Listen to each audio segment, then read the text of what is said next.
Hello everybody, this is Manu S and welcome to another Eternal News video.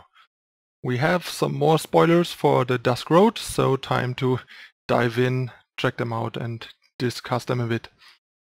The first one is from yesterday. It's called Temporal Distortion. It's a relic time, triple time, so nothing for splashing, and it costs 8. It's a legendary, and what it does is it makes all your spells fast, so you can play them on your opponent's turn as well as yours.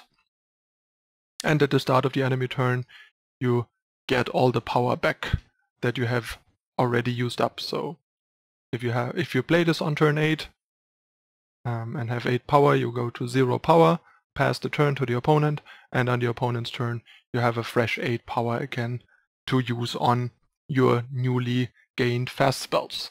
So effectively, if your deck is spell heavy enough to make use of all the power that you gain on the opposing turn profitably, then the card is basically free. As soon as you hit 8 power you can just drop it, pass the turn to the opponent, and then get your power back and start using spells again, and even spells that you otherwise couldn't use during your opponent's turn.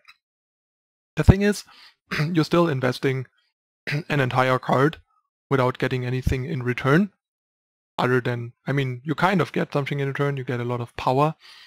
The problem is, while you have 16 power, you have 8 and 8, so you can't play big spells earlier, like it's not ramping you, it just lets you do more things than before, like twice as many things as before potentially.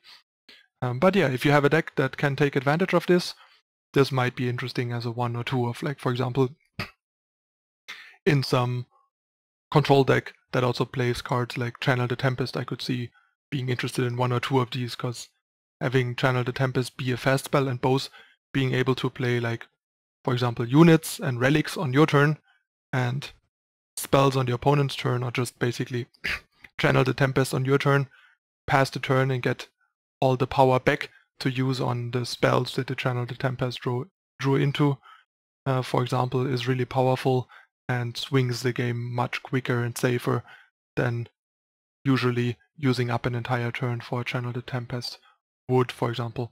But yeah, it might still just end up as being like a one-off in some very spell-heavy decks, because it's still a card that requires you to hit 8 power in the first place, requires triple time, so you have to beat heavy time, and you also have to have enough spells to take advantage of it, so there's a lot of conditions that need to be met, and then the card still is not game-winning or game-breaking, like it's not as powerful as that Channel the Tempest is, for example. You only can play so many expensive cards in the deck, and so on. But yeah, it's an interesting effect, and we'll see if there's enough interesting things to do with it that it ends up in a deck as a 1 or 2 of maybe. But the card is pretty flashy and in the end very situational and steep cost-wise compared to what it gains you. It could easily end up being mostly a win more effect, and that you're better off putting a different card in your deck in place of this. But yeah, it's an interesting new thing. We'll see how it pans out. Next we have Wanted Poster. This is kind of an interesting one. It's basically green card draw, so Justice getting a bit more controlling tools in a way. It costs 1, it's a curse, so it's something that you put on an opposing unit, and if the unit dies, you draw 2 cards. Like, for example, you can put this on an opposing unit and then kill it with a Vanquish, or with a Harsh Roll, or with a relic weapon, like with a Rune Hammer and stuff like that. Cards kind of interesting, because drawing 2 cards for 1 is very cheap and efficient, as long as you can reliably activate it.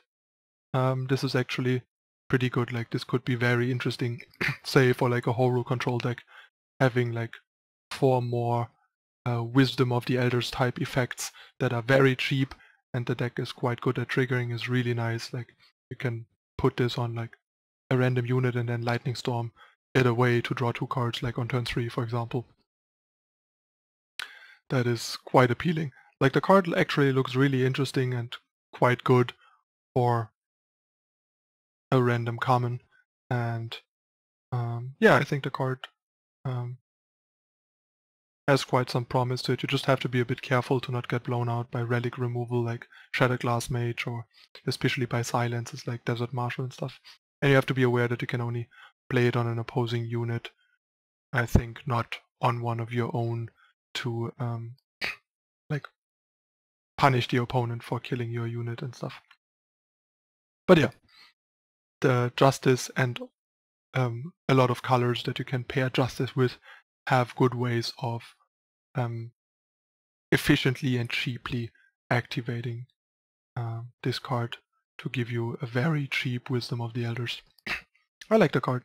Pretty sweet and interesting, and we kind of wanted and or needed some more solid card draw, and this might be an interesting direction to take this. And last but not least, more card draw even, because while we're already at it, it's called Royal Charter, +1. It's another relic. So this is kind of an interesting relic for, say, Curiox, like we talked about Curiox and how he needs relics, because as a 6 cost 5/5 flying he's not that impressive, but as a 6 cost 7/7 flying he's actually pretty good, and this is a colorless relic, so it slots into anything. And what it does is summon Scout. Scout is the keywording of the effect that Magic players know as Scry 1. Basically look at the top card of your deck, and then you can put it back on top or put it on bottom if you don't like it. And they finally decided to keyword it, which is great because it should have been keyworded from the beginning, and the keyword will be Scout. And it's very possible that the community is responsible for them keywording it as Scout, because from what I read, Scout was one of the more popular suggestions in a thread where they talked about how they should keyword this effect. So it's pretty nice. So basically, the card doesn't do a whole lot from the get-go, but it gives you some consistency, some draw manipulation basically the turn it comes down, and eventually later in the game you can invest 6 more power to sacrifice the Royal Charter and draw 2 cards. Granted, 6 is a lot, and I think it's a bit steep of a cost, because in the end you're paying 7 over 2 turns to scout and then draw 2 cards, which is pretty costly, even if it's colorless and goes into any deck. I would have liked to see this cost 4 or 5 to sacrifice, I would say. Like, then you would still end up spending 5 or 6 power total, which seems very reasonable.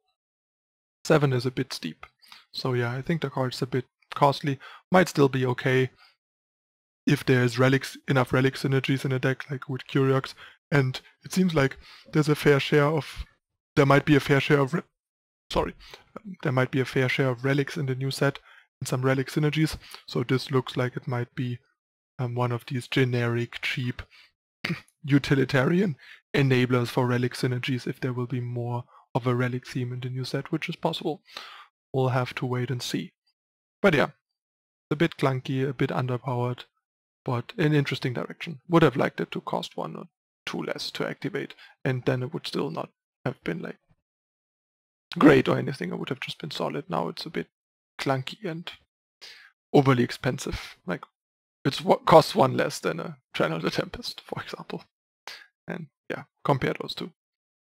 Alright, that's it for the latest batch of spoiler reviews. So far, we haven't seen that much like super exciting, flashy stuff, but we got a couple of like kind of interesting things to see, and if it goes in a similar way as it went with the last set, there will probably be some amazing cards on the horizon that they're holding out on us. A choice that I'm not quite agreeing with. I think they should drop more exciting cards more frequently and earlier to build up excitement for the new set, rather than keep all the good stuff till a couple of days before the set drops and people get to see and play them anyways. There was a lot of cards in Omens of the Past that we could have seen way earlier, and that would have made people much more excited and pumped for the set coming than the way they handled the spoiler season. but we'll see how it goes. Alright, that's it for this episode of Eternal News and the latest spoilers. Don't forget to like if you enjoyed the video, and if you wanna not miss out on any future news and reviews or deck tags, please subscribe down below and turn on the notification button so you get notified when the next video goes online. That's it for today. See you in the next video. I'm out. Thanks.